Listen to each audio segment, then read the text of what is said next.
Hello everyone, welcome to my channel. आप मेरे channel को सब्सक्राइब करें और बेल आइकन को दबाना ना भूलें। एक गांव में एक धोबी अपने बेटे के साथ रहता था। चलो बेटा, जल्दी तैयार हो जाओ, हमें शहर जाना है। जाकर गधे को खोल दो। ठीक है पिताजी। दोनों शहर की तरफ चलने लगे। हाँ हाँ हाँ, क्या तुम दोनों भी गधे हो? घोड़ा क्यों रखा है जब उसके ऊपर बैठे ही नहीं? हाँ हाँ बेटा, हम में से किसी एक को उसके ऊपर बैठ जाना चाहिए। चलो तुम बैठ जाओ। अरे अरे, वह देखो कितना आलसी लड़का है। बाप को धूप में चला रहा है और मजे से गधे के ऊपर बैठा है। बेचारा बाप। घोर कलयुग है भाई, घोर कलयुग है। इन लोगों को क्या पता मेरा बेटा मुझसे कितना प्रेम करता है। पर चलो बाबूजी, हम सब लोगों की बात क्यों सुनते हैं? तुम नहीं समझोगे बेटा, तुम नहीं समझोगे। अरे, वह देखो कैसा निर्दय बाप है। बेचारा बच्चा धूप में चल रहा है और बाप मजे से गधे पर जा रहा है। बेचारा बच्चा कितना लाल हो चुका है गर्मी से। दया भी नहीं आती इस बाप को अपने बच्चों के ऊपर। बेटा, मुझे लगता है कि तुम्हें ऊपर आना चाहिए।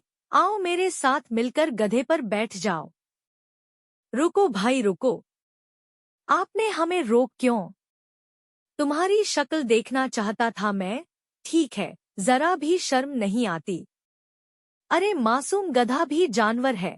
तुम दोनों के भार से उसकी हालत खराब होती जा रही है। मैं तो लोगों को समझा समझा कर परेशान हो चुका हूँ, लेकिन मानते ही नहीं। बेचारा मासूम गधा। यह गधा मेरे लिए अपने बेटे की तरह है। इन्हें क्या पता कि जानवर पर जुर्म नहीं हो रहा है। मैं जानता हूँ मुझे उसके साथ क्या करना है। बेटा चलो, इस गधे को खूंटे से बांधने में मेरी मदद करो। बाबूजी, हम यह क्या कर रहे हैं?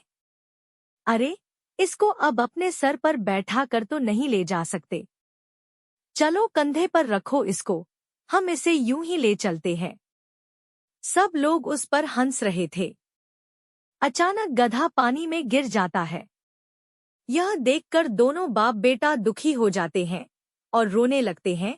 तभी तीसरा आदमी आता है और उनकी हालत को देखकर कहता है कि भाई, तुम तीनों ही गधे हो।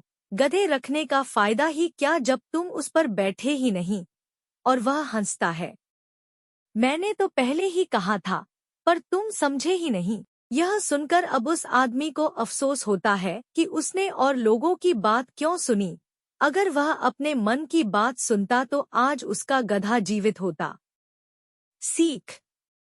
इस कहानी से हमें यह शिक्षा मिलती है कि हमें अपनी स्थिति और अपनी बुद्धि के अनुसार निर्णय लेकर काम करना चाहिए, न कि किसी के कहने से।